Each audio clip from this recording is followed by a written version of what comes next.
Hey there, YouTube. Ghost Jake here with you today or tonight, depending where you are in the world. Well, technically, it's like almost 10 p.m., so night. But anyway, I just got done watching The Witcher episode 4 on Netflix.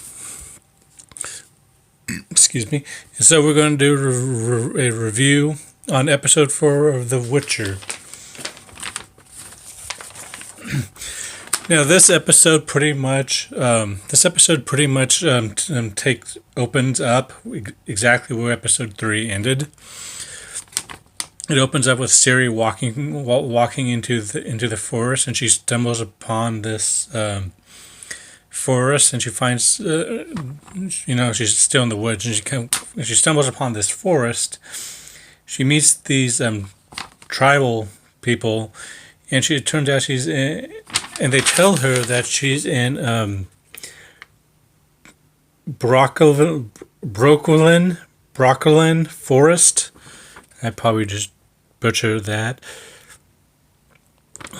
And that's where she is. Also, the bard or Geralt met, right? He is also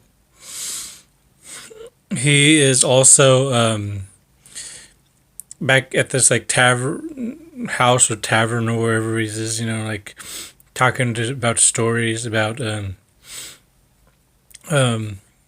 Geralt, and this guy is saying how Geralt was facing like a Kekimore or something, silky something, and how they said and they're like, oh, he's dead. And then the bird is like, oh no, Geralt's fine. And then Geralt comes in covered in the guts of the monster he just killed. Also, the bard also convinces Geralt to go into this party, right?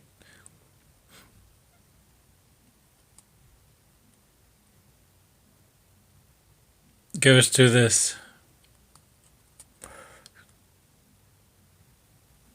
party, and goes to this party with the bird, and we end up seeing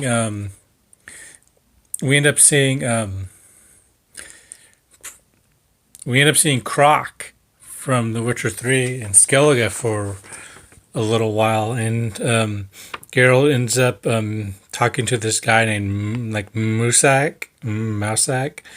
Now, we still haven't got told this, but even after watching this episode with the bard, I am 95% sure that this bard character, I am 95% sure he is going to turn out to be Dandelion, even if it's not announced yet. Right? It's just a feeling I have. I have a feeling that that's who he's going to be. We also find Dara. The tribal members have helped him, and Ciri ends up telling. The point is, Ciri ends up telling Dara who she really is, right? That she's Princess, Cirilla of, Cintra.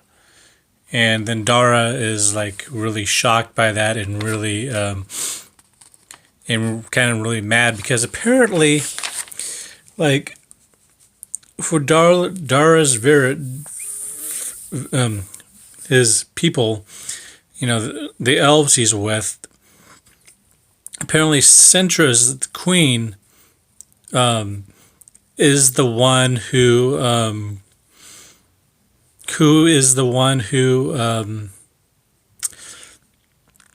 ordered his family members killed. And Ciri doesn't really believe that because she wouldn't do that. Right?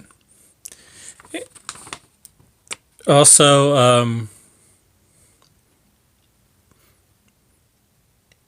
we see Yennefer in this. We see Yennefer again in this episode. She is in this carriage when we see her. She is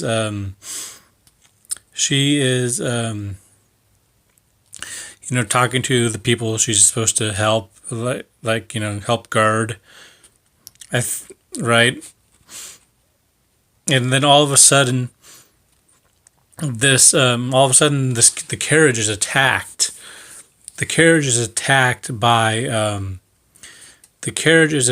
by people, by a man dressed in black, and and he has a monster under his control. So that is very interesting, right? That is very interesting that he has the power to control a monster. And the carriage is absolutely slaughtering the guards. I mean, not the carriage. My bad. Oops, I meant the monster is absolutely slaughtering the guards, protecting the carriage that Yennefer and her charge is girding. Now, I don't know the name of her charge. I mean, if they said that, I wasn't catching it. But her church does have like a baby girl. And so Yen opens portals and then they're running, right? And they're running, going through portals trying to escape this man.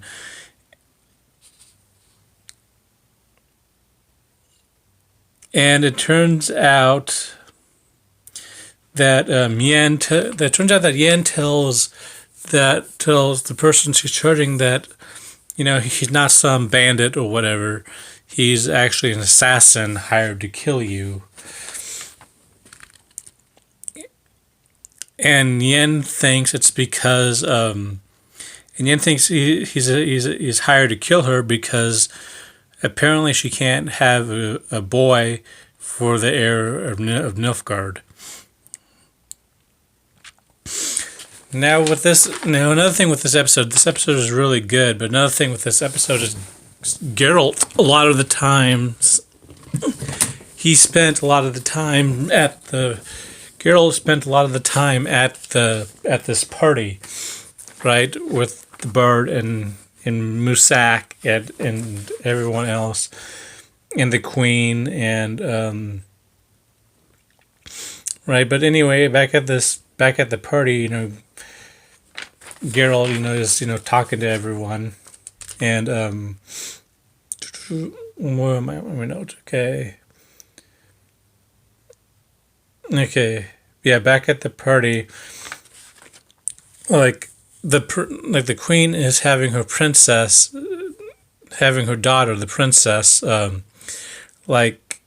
people are showing up to marry her. Right, and she doesn't really want to marry any of them. Doesn't really want to marry any of them, and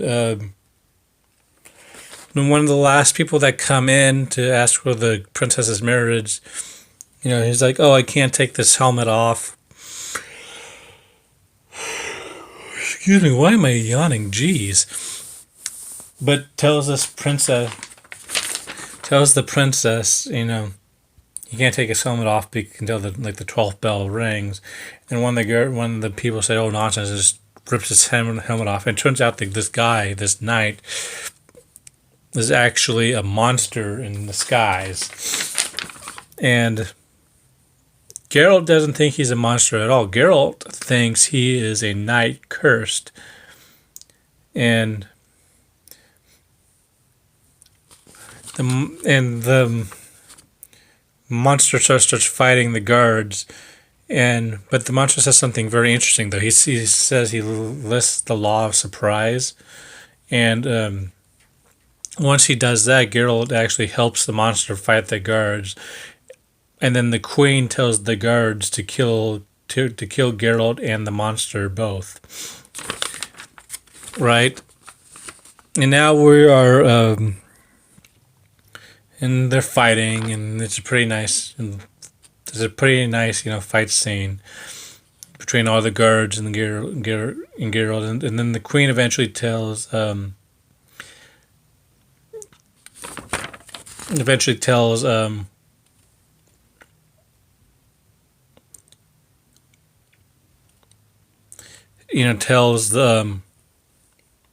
pretty much tells them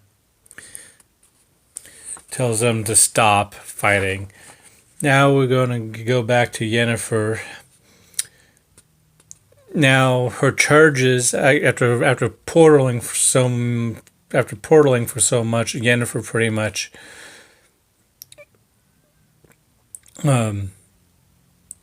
Yen accidentally portals to a different location. Don't know if she does it on purpose or accidental, and she kills the monster. Kills the monster, or the assassin kills her charge, and then Yennefer comes back and she kills the monster with her magic. But also the assassin throws a knife through the portal. Yen is carrying the baby, and it hits the baby, or Yen. I think it hits the baby because it seems like both of her charges have been killed. And it turns out that back at the party, that Dooney is the monster's actual name, and he is actually cursed. And Dooney is there because like I said a little earlier, he wants to marry the princess, and the queen is getting ready to kill him right after she tells everyone to stop. And then the princess just erupts, and she yells stop. She yells stop, and she pretty much has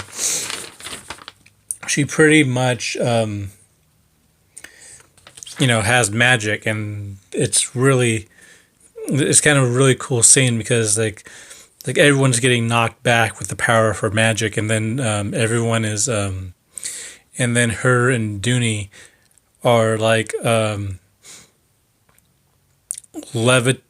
levitating off the air, right? The levitating, and so Geralt tries to stop the madness, and the first time he tries, he goes and the magic just knocks him back against the wall. And then Musak is also helping with his magic to try to stop help.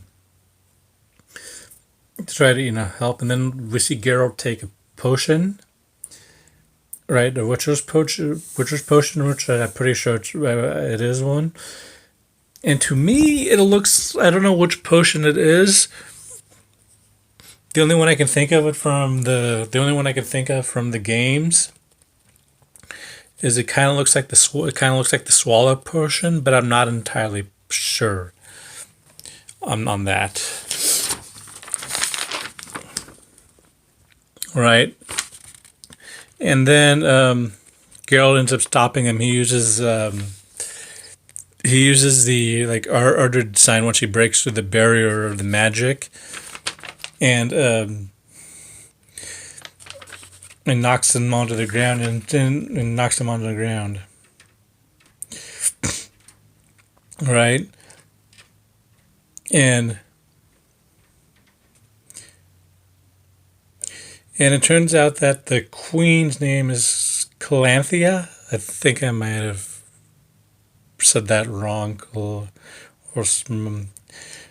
and the daughter's name is Parvati or something. And they end up marrying her people getting ready to marry people. The queen is marrying someone from Skellige, but it's not Croc on Crate. It's someone else, and then the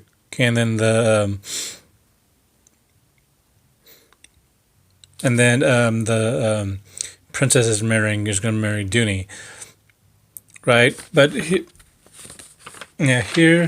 now, with the show, jumps back to the forest of broke a line with Ciri really fast, and now her friend Dara ended up taking the potion and not the potion, drank the water, and ended up forgetting everything. And Ciri tried to take it, and it didn't. The water didn't work for Ciri, so the tribal leader took Ciri to where the source of the water is. Okay, now we go back to the party once again. I know this is a lot of jumping, but this is how this how this episode went, unfortunately. Now they were doing the hand festing wedding ritual, and pretty much when they were doing their hand festing wedding ritual, Dooney's curse seems to have been lifted once he kissed the princess. So, and pretty much Dooney's wanting to offer Geralt something. He's like, oh, you can just offer me like the law of surprise or whatever. Geralt doesn't really care. He just wants to get out of there. Pretty much, that's what I take from it. And Mousak is talking to him. He's like, you and maybe this child might be bound forever. And whatever, and it's like, I'll be willing to take that chance or whatever. But Geralt was talking, him and Mousak were more talking about destiny than the child. And okay, now here's another interesting thing really fast. I thought, and Geralt leaves, and he pretty much tells the bard, I'm done, and don't die or anything. Now here's the other interesting. At the water source, Ciri drinks from the water.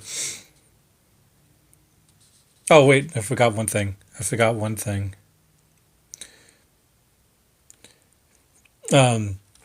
There's also a scene with Yennefer at the beach, and Yen is like talking to her dead, the dead baby, the charge she was supposed to guard, and she ends up burying it at the beach at the last place she teleported to. Okay, that's the last thing I forgot.